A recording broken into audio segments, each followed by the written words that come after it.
let's move into this crypto world. CNBC television. Ether recovers losses after a report that Ethereum Foundation faces SEC probe. Let's see. I guess the SEC is giving Ethereum some shit about being a security or not. I guess let's see what this is all about. Guys, that like button. Appreciate you for hanging out. Let's do it. Today, the Ethereum Foundation reportedly faces an investigation. Sam Bankman-Fried's attorneys push back on a proposed half-century prison sentence. And Austin Federa of Solana Foundation talks the recent meme token craze and what's next for the blockchain network. Real quick, sorry to cut this off. Duke Nukem said, did you hear about the mining power smart node hosting getting attacked and drained yesterday? I didn't. I don't think I did. That's terrible. That's absolutely terrible. Welcome to CNBC's Crypto World. I'm Brandon Gomez. Bitcoin inching lower this morning after the crypto market shed as much as $400 billion of value in the past week. Now, by noon Eastern, the cryptocurrency slipped further below the $64,000 mark. That's after a volatile trading day yesterday pushed it as low as $60,000. Ether, meanwhile, hovering just under $3,300.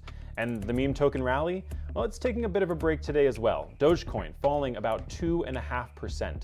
So what's behind the recent pullback? Well, it seems to be largely tied to profit taking. Vijay Ayar of CoinDCX told CNBC these kinds of 20 to 30% drawdowns are a normal occurrence when things start heating up. So far, Bitcoin has tumbled more than 13% from its all-time high. Okay, let's talk about today's top stories, and we start with some breaking news. The Ethereum Foundation reportedly under investigation by the SEC. According to Fortune, the US regulator began a probe into the foundation shortly after the network shifted to proof of stake in 2022. The outlet also spoke to a person at a company who received a subpoena request. Back in February, Ethereum updated its website to reflect that it had received a voluntary inquiry from a state authority, one that required confidentiality, and also removed a disclosure on the foundation's website that said it had never been contacted by an agency that required confidentiality. We did reach out to Ethereum Foundation and the SEC, but have not heard back yet. Next, Sam Bankman-Fried is pushing back on a proposed half-century prison sentence. Last Friday, prosecutors in his criminal fraud case proposed a 40 to 50-year prison sentence for the disgraced crypto CEO, citing the historic nature of the crime. Well, SBF's lawyers said in a letter to the judge yesterday that the proposal casts him as a depraved supervillain and amounts to a death-in-prison sentence. They also said that the court should consider that customers will be made whole through the bankruptcy process. So, in actuality, there were never any losses. What? In actuality, there were never any losses? They just say that? What? Oh my God, that's ridiculous. And with crypto wallet maker Ledger, it's gearing up to launch a new hardware wallet that takes after the iPod. The Ledger Stacks was designed by the iconic music player's inventor, Tony Fadell, and is set to go on sale in May. It's the size of about a credit card, and CNBC got to take a look at it back in 2022 when it was first announced. Now, after that multi-year delay, Ledger CEO Pascal Gauthier spoke to CNBC at the Blockworks Digital Assets Summit and said the company This is kind of cool. What is this? Ledger's new wallet? That's neat. Nailed it, and the product would be out in 2 months. You can read the full story. Listen, I still love my Tangent. It's only $50 and the thing kicks ass. I could swap coins inside of it, but that's kind of a cool feature for Ledger.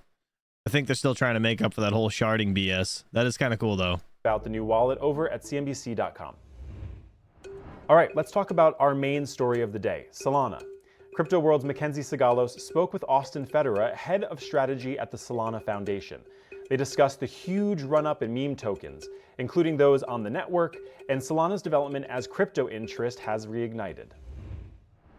So we've seen this really tremendous run up in the price of these altcoins. And I feel like this happens almost every single bull run where you see Bitcoin and Ethereum, those blue chip crypto tokens run up. And then comparatively speaking, some of these altcoins tend to look like a bargain buy. Now, whereas in 2021, it felt like this was very frothy, it was, bubble-like behavior. I'm wondering if you think that this price run up that we're seeing right now is any different in nature, if any of the fundamentals have changed.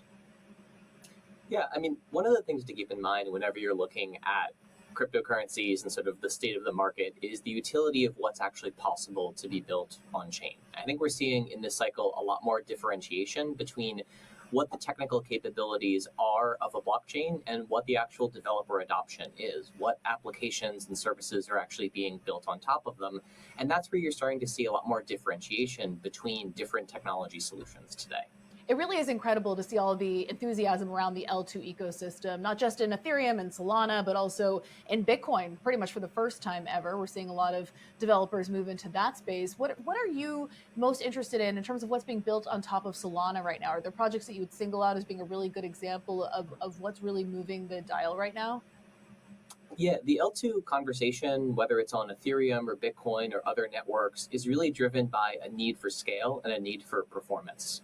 Today's blockchains, really apart from Solana, cannot deliver the scale and performance necessary for the sort of next generation of consumer-facing applications that we're really hoping are the future of a lot of blockchain. The financial stuff with DeFi has been great to see. It's sort of laid a foundation. And now the next step is really this consumer adoption to start competing with mobile phones and centralized social media, and these other types of services. So one example of this is something like Drip House. Drip House flips the NFT market framework on its head, and instead of selling a limited number of NFTs for really high value, they actually give them away. It's an artist discovery platform and content creation platform, and people can subscribe to channels the same way they might subscribe to a creator channel on Instagram or YouTube or something like that. And that's really only possible when you have 10x, 100x, 1000x reductions in those core costs. It's very similar to how the advent of high-speed internet and high-speed mobile connectivity ushered in an entirely new wave of consumer-facing applications for a market with a smartphone that was previously just business chat and email applications. So I was in Denver a few weeks ago, and a lot of people were buzzing about this most recent upgrade to the Ethereum ecosystem, Dencun.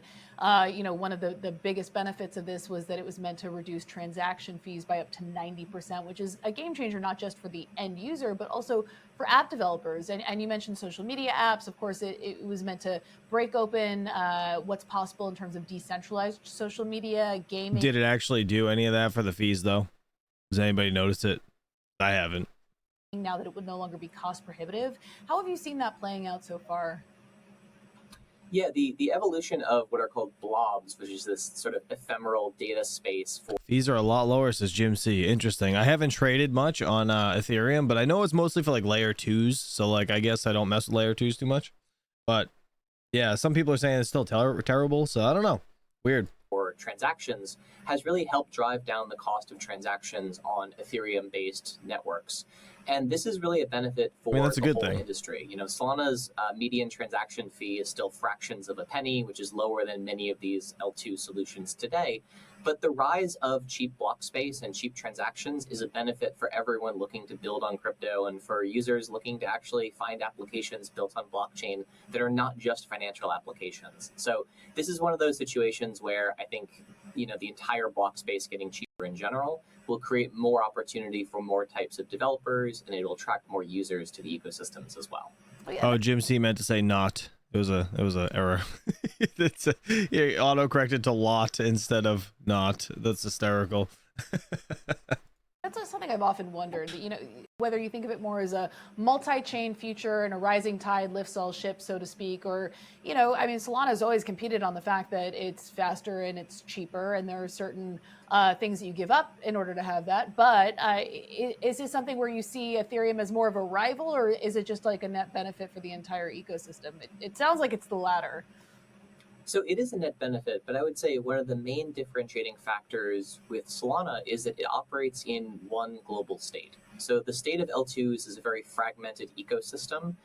It's very similar to if you have your money in one bank, you can't go to another bank and get a loan. These are segmented systems, even though they're all part of a financial ecosystem. On Solana, everything operates in one global state. So programs on Solana can establish trust with one another. If you have, money in one sort of a DeFi ecosystem, you can borrow against it in another. And that's only possible when things exist on one global state that don't rely on bridges and oracles and all of these other solutions to sort of stitch together the fabric of a fragmented ecosystem. And, L2s definitely have their role. They're one expression of how this technology can scale. I happen to think Solana's approach, has really strong merits and will bear out over the long term here. But this is an industry that is still in the very early stages of growth and user-facing adoption. It's big enough for many credible theories on what the future of the technology can look like. Yeah, I'm gonna be honest. Solana is definitely much better. I mean, no, that doesn't mean Ethereum's not gonna go up, and the fees aren't, possibly gonna get better. But as of right now, Solana's definitely killing the game when it comes to like this whole ecosystem. You guys went for a year-long stretch without any sort of downtime. You had an outage last month that was, relatively sizable. How did you guys deal with that, and how have things been going since then? Yeah, I mean, performance and reliability are really the main focus for engineers at the core engineering groups that are building the Solana code base today. And, what I'll say is that work that was done building through the bear is actually the reason Solana today can, stand up so well to the highest demand anyone has ever seen in blockchain, right? Solana is processing more daily transactions than, all other L1s and L2s combined when you look at that sort of space today. And that is really a testament to the engineering work that was done throughout the last 2 years to get Solana into this state. But Solana is nowhere near finished as a code base. There are major new features that are being rolled out. There's a lot of improvements being made to improve the experience. And from a reliability standpoint, one of those major investments is a project called FireDancer, which is a new validator client for the Solana network, which will help increase both decentralization and resiliency to downtime in the future. But that is definitely something that folks are paying attention to and working on, and the network reliability is not quite where it needs to be today. All right, that's it for Crypto World today. Shout We'll be out back to here again Crypto World CNBC for that.